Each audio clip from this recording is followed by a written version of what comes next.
Hello and welcome back to Justin Talks Villa. Before we get into the football, Everton chat and the Brentford chat looking forward to, I was absolutely stunned this morning to hear of the passing of this man, Ricky Hatton. And I just wanted to send my condolences, however little that may be, to his friends and family at this awful, awful time. Lots of rumours going around about what's happened. I'm not going to get into that. Very, very sad. 2 years younger than me, an absolute titan of boxing. I love boxing. I love watching Ricky Hatton in his pomp and his heyday. He was a phenomenally gifted fighter, but also he showed the heart of a lion, winning all the titles that he did. I think it's been put on record that he struggled a little bit with his mental health. And as somebody that has done as well, and as somebody that's had a lot of people reach out since starting this to tell me how much it helps to share and helps to listen to things like these podcasts, I will reiterate the importance of reaching out, talking. There's lots of help out there if you're struggling. So I would urge you, if you are, to reach out to friends, to family. They will want to hear off you. They will want to talk to you. And there is help out there. So I just wanted to start with that. Rest in peace, Ricky Hatton. Absolute legend.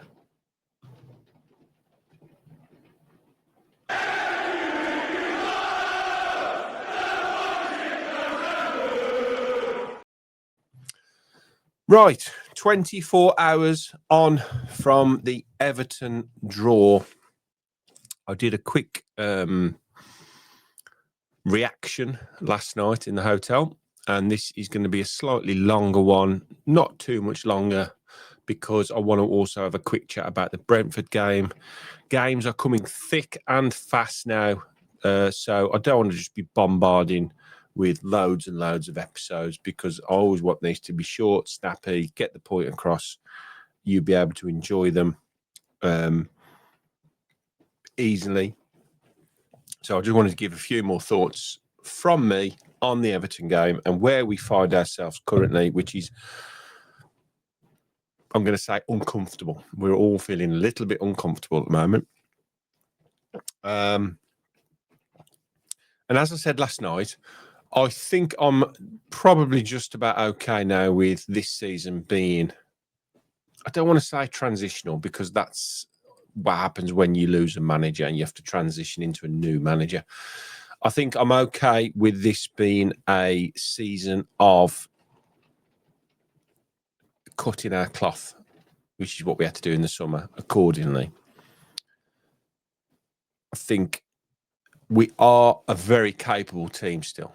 I still believe that firmly. We've got a fantastic squad full of players. They are currently, to the levels that they usually work at, are underperforming. I don't think anybody would deny that. They're nowhere near the levels and standards that we have come to expect from these players and this team. What Unai Emery's brought in, and from the little I've read of Guillaume Balaguer's book, which is going to be phenomenal up to now, that is the mentality that he's brought in from day one. No excuses mentality. And I think that will continue. But I have made my peace with this being a season of just, we're not going to achieve the levels that we've achieved in the first 3 seasons under Unai Emery, 2.5 seasons. And I'm okay with that, because this is a long-term project. I think we have to be very, very careful. And it's not a trait of a lot of football clubs and fans to have patience, especially in the modern age, because we want success and we want it yesterday. But I think we can't overreact. I think there's a difference between a poor performance and a poor squad. And I think we've seen poor performances, but I firmly believe we haven't got a poor squad. We've got a good bunch of players here. the reasons why we're not seeing the best out of them, I am struggling with, and I think Unai is probably struggling with, because it's been difficult to see some of the performances we've seen. I don't think Everton was as poor a performance as we've seen in other games. But I think, I'm not going to say it was better, but it wasn't, as a standalone performance, going away to Everton, the new stadium, the season they've started pretty well, players they've signed. I think a draw is a fair result, and something that a lot of people would have accepted prior to the game, even if we'd have had a decent start, maybe an extra win or extra 4 points-ish going into that game. I think we'd have all come away with that game yesterday going, okay, didn't create a lot of chances, but we're happy to come away with a point. So as a standalone performance, it was okay. It wasn't brilliant, but away from home in the Premier League is still a difficult place anywhere to get a result. As we've just seen with Liverpool, just about getting over the line away at newly promoted Burnley. They aren't easy games. There isn't an easy game in the Premier League. And there is absolutely nothing wrong with criticising poor performances. I'm happy to do that. I'm happy to criticise poor performances by individuals and by the collective team. But what I do take a bit of umbrage with is an overreaction to the bigger picture, which is where we currently are. I'm finding it hard to listen to people yesterday in the stands behind me and in front of me. Some of the things that have been said about the manager, about certain players that have been brilliant for us. I find that hard to hear because, as I say, I think this is a blip. I think this is a dip in form. This is a tough period, and I think we'll come through it. So I think we haven't got to overreact. And as I say, I think this is a long-term project still. Villa is still a long-term project, hopefully, for Unai and for the team. I think we need to reflect, be calm. And, there is going to be a certain amount of rebuilding done. We saw two permanent signings with the keeper, and Gassand. And then, a free transfer, if you like, with Lindelof and 2 loan players. I think I'm getting a bit sick of saying it to myself, to be honest. I'm hopefully you're not sick of hearing it, but this isn't the business the club would have wanted to do in the summer. And this continually from me sounds like an excuses, and it's not, because we want better on the pitch. We want better performances, especially in the attacking third. We're not good enough going forward currently. And I can give my ideas as to why that is, tactically maybe. You might not agree with some of the things I say or my opinions, and that's fine. Everybody's got an opinion. But I'm not going to be going in on Unai Emery currently. I feel he's still a wonderful manager. Nothing has changed there. He's still transformed Aston Villa from the minute he walked in the club. And I still back him wholeheartedly to turn this around currently. I'm also hearing people suggest there might be issues behind the scenes, unhappy players. I didn't see that yesterday. I don't see a disconnect with the players. I don't. Maybe I'm just not seeing it. Maybe it's in front of me and I'm not choosing to see it. I don't think so. I mean, Emery Martinez, there's a lot of question marks over his reintegration before he came back from international duty. But I think the press conference that Unai did before the game was excellent. I think the way he handled it was brilliant. The wording he used calmed everybody down. Emery was picked. Emery was excellent yesterday. Before the game, he tapped the badge. People don't like that because some people's perception of Emery is that he wanted out. I don't see it like that. Again, you might disagree. That's fine. I think it was a lot to do with finances, and he was asked to maybe think about if he could find another club. We're not going to keep harping on about that. That's fine. That's how I believe it worked out. I think he loves Villa. Firmly believe he loves Villa, whether he's left or not. I think he loves Villa. How can you not, after the transition in his career and his life since coming to Villa? I don't see that as an issue. So this is the first, I'm going to say, bad run, proper bad run under Unai Emery. So I'm not going to be too critical, but I think we have all, we haven't, they have got to find a way through it. And how do you find a way through it? So if we look at the statistics from the game yesterday, didn't really get a chance to look at them yesterday. I think the sofa score ratings are pretty fair. I had Ezri Konsa as my man of the match. They didn't. They had Tyrone, but I'm okay with that. I thought Martinez was better than the 6.8. I thought he was excellent. Dean and Cash probably marginally better than they've got them there. But again, this is the issue here. This position here, McGinn, Rogers, Buendia, and not particularly Watkins. I'm going to allow him a pass again, 4 games, because we don't create. I'm going to show you a few statistics about how many chances we're creating in a minute. But it's the 3 in behind, the connect between the back 4 and double pivot and the front. When we get into good positions, the lack of ability currently to open teams up and to take a chance, not only take a chance on goal, but take a chance with a pass or a cross or a shot. We saw that a few times yesterday when we was in good positions. The players were choosing not to shoot when they could, I believe. And then you look at, conversely, the difference between Everton's 3 in behind. All played really well yesterday. Grealish, Dewsbury Hall and Dye, which I highlighted before, the 3 players we had to keep a real close eye on. And I think Everton, had they got a top striker, they would have won that game yesterday. There's no question about that.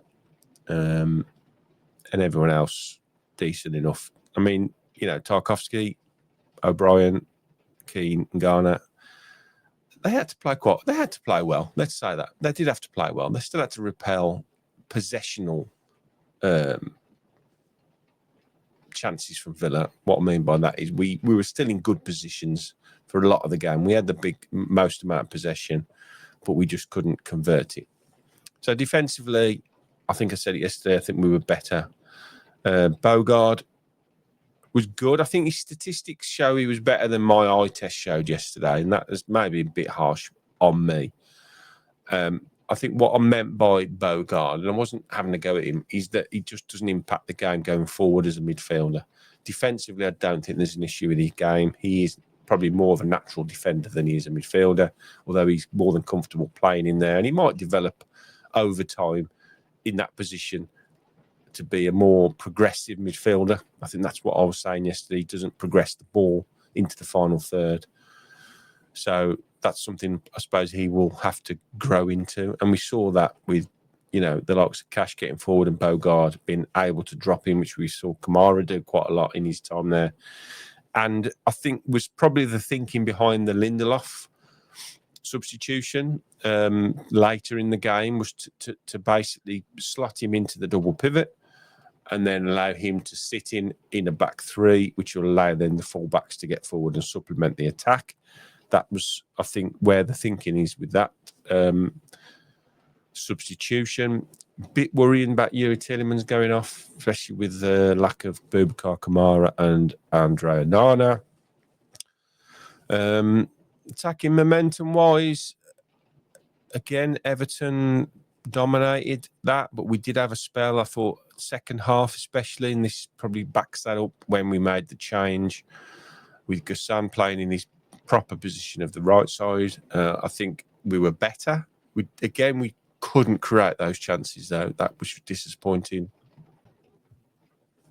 So if we go on to statistics, this is where it sort of falls apart.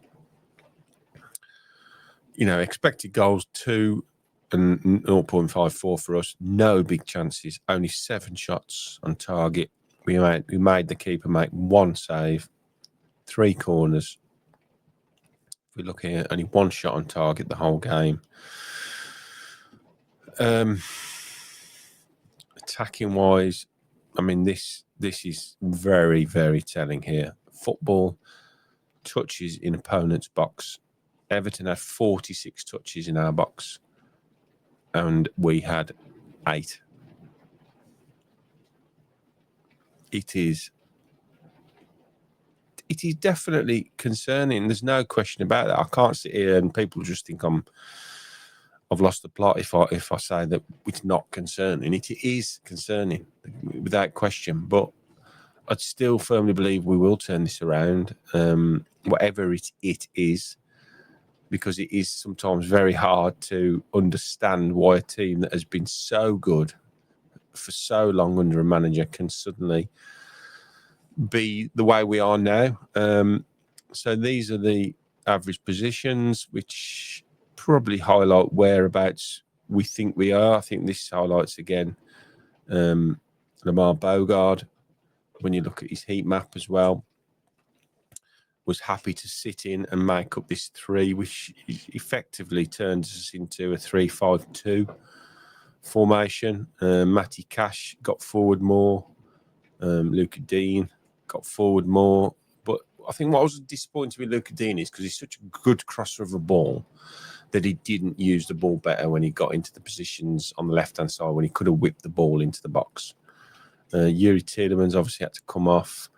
Morgan Rogers remains this season an enigma, getting absolute pelters from behind me, begging the manager to drag him off.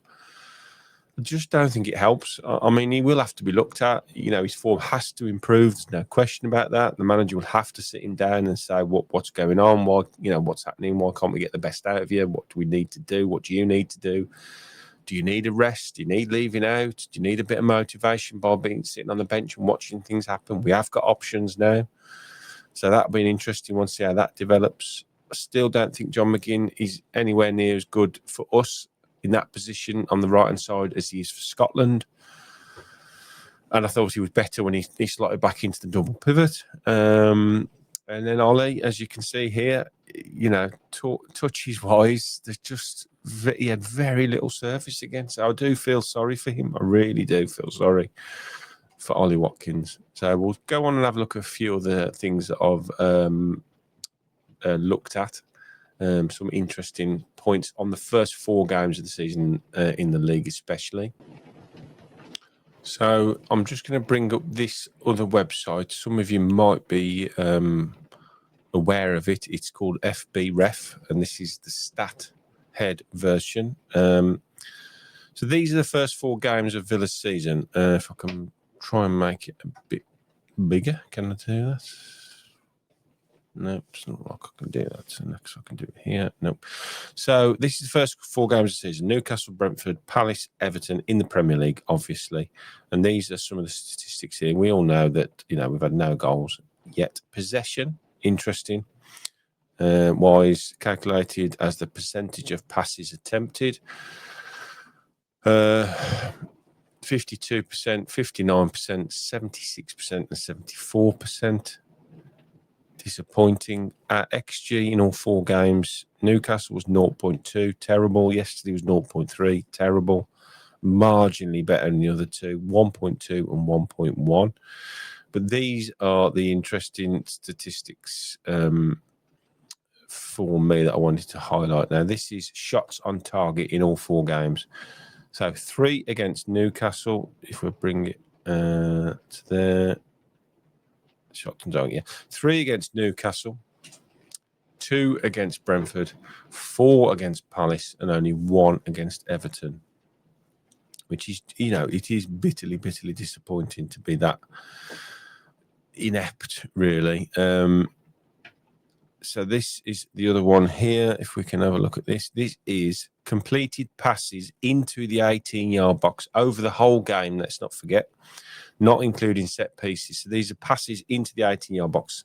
We had 5 against Newcastle, 10 against Brentford, 9 against Palace, and only 4 yesterday.